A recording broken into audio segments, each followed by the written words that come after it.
এই মন তোমাকে দিলাম, এই প্রাণ তোমাকে দিলাম। শেষে কথাটা আছে, মনে রেখো আমিও ছিলাম।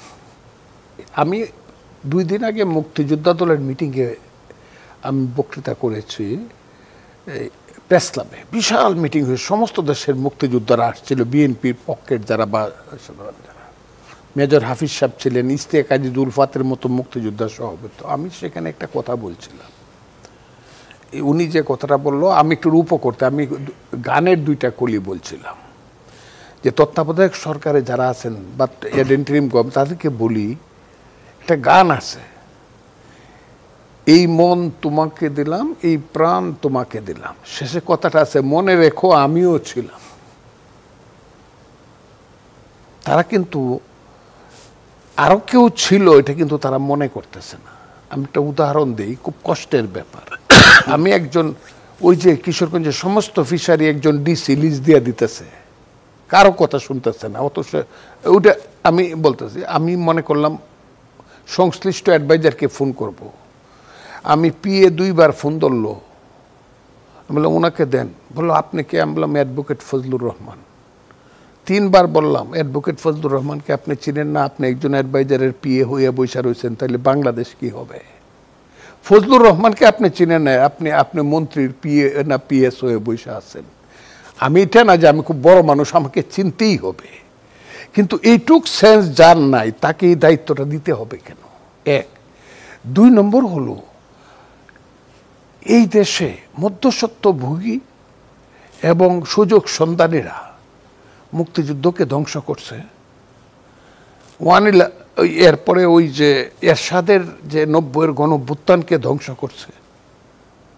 আমরা কিন্তু ভুল পথে গেছি এবং যাইতে যাইতে এমন একটা জায়গাতে এসে পড়ছি, এখন আর পিছন ফেরার কোনো পথ নাই। আমার এখানে লেখা আছে, এত কথা আমি বলতে পারবো না। আমি আপনাকে বলি, এই চোরটাদের কি হবে? চোর ডাকাত বদমাশ লুটার হাইজ্যাকার, আমি কিন্তু এক নিঃশ্বাসে বলছি সবসময়, এদের কি হবে? কি হবে? সালমান রহমান তো ধরা পড়ছে, আমি তো বকছি, এই তোর বাপের নাম ফজলুর রহমান, রাজাকারের বাচ্চা। আমি বলছি এই সামিট গ্রুপ, এই আকবর সুবান, এই যে এরা যারা আছে, এই যে এসালম, এই যত চোরটা যা আছে, যারা দেশ ধ্বংস করে লুট করে ফেলছে, কি হবে? এই যে মান্না ভাই বললো ওনারা একটা ইলেকশন দিব, উনি বলছে সময় দিব। এই ইলেকশনটা সবচেয়ে বড় কথা হলো ওই যে লেভেল প্লেইং ফিল্ড যেটা বলতেছে। একজনের আছে 2000 কোটি টাকা, সে ডাকাত, সে আবার আইসা দাঁড়াবে। আর আমি ফজলুর রহমান, হ্যাঁ, চাল চোলা নাই বেটা, আমি রাজনীতি করতে করতে নিঃস্ব হয়েছি, জেল খাটতে খাটতে নিঃস্ব হয়েছি, ছোটবেলাতে রাজনীতি করতে করতে গ্যাস্ট্রিক আলসার হয়েছে, আমার গলা ওর মতো উঠে না। ও গিয়ে 10 কোটি টাকা দিয়ে দিব সন্ত্রাসীদেরকে, আমাকে ধাক্কায় ফেলায় দিব, রাজনীতি থাকবে না। ওই জায়গাটা দেখবে না। ওই যে চোর ডাকাতরা কি হইলো, ভোট ডাকাতরা কি হইলো, যারা 3বার 14, 18, 24, আমি আজকে প্রস্তাব রাখছি এনে খোঁজ নেওয়া হোক। আমি বলছি প্রত্যেক এলাকাতে একটা ডাকাত বাড়ি আছে। আমি কথাগুলো আমি সবসময়, প্রত্যেক এলাকাতে এটা হলো ভোট ডাকাত বাড়ি।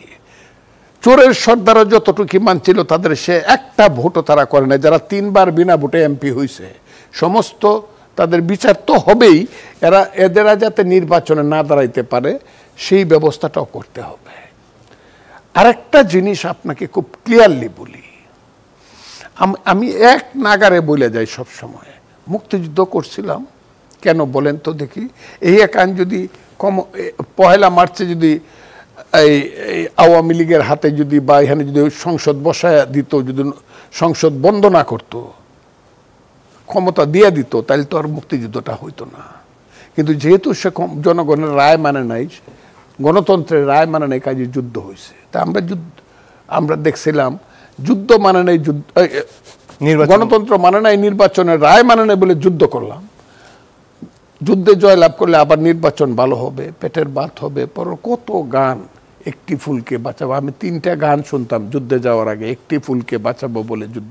আমি কোনোদিন বলি নাই, মান্না ভাইকে সাক্ষী, উনি মুক্তিযোদ্ধা, সাক্ষী রেখে বলছি, আমি কোনোদিন বলি নাই আমার কমান্ডার যখন আমাকে অর্ডার দিছে যুদ্ধে যেতে হবে কালকে, আমি বলি না যে আমার পেট ব্যথা করে। বিশ্বাস করেন, করো।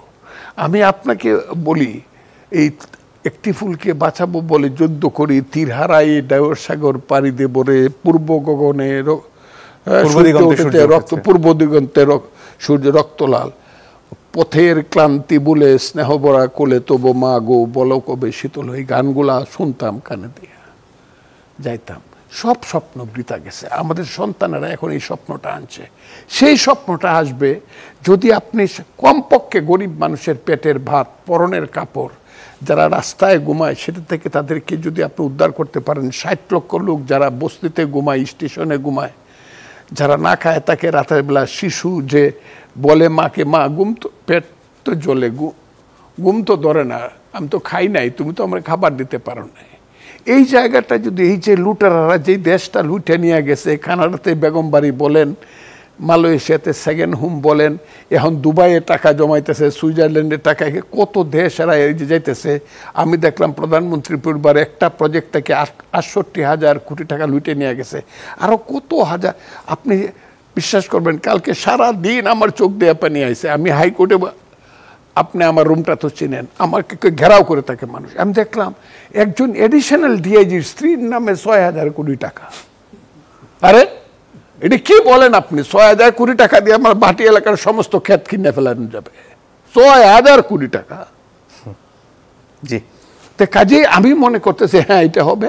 আর নির্দিষ্টভাবে একটা টার্গেট নিয়ে আগাইতে হবে। সেই টার্গেটটা বিদেশিদের কাছে ইউনূস সাহেব বললে চলবে না, এটা জাতির সামনে বক্তব্য দিয়ে বলতে হবে, দিস ইজ মাই টার্গেট। জি, ধন্যবাদ। আপনারা আমাকে সহযোগিতা করেন এবং এই দেশে গণতন্ত্র আসবে। গণতন্ত্র আসবে through a process of politics and political party. এর বাইরে কিছু হবে না। ধন্যবাদ। এ হলো কথাটা। আপনি কেউ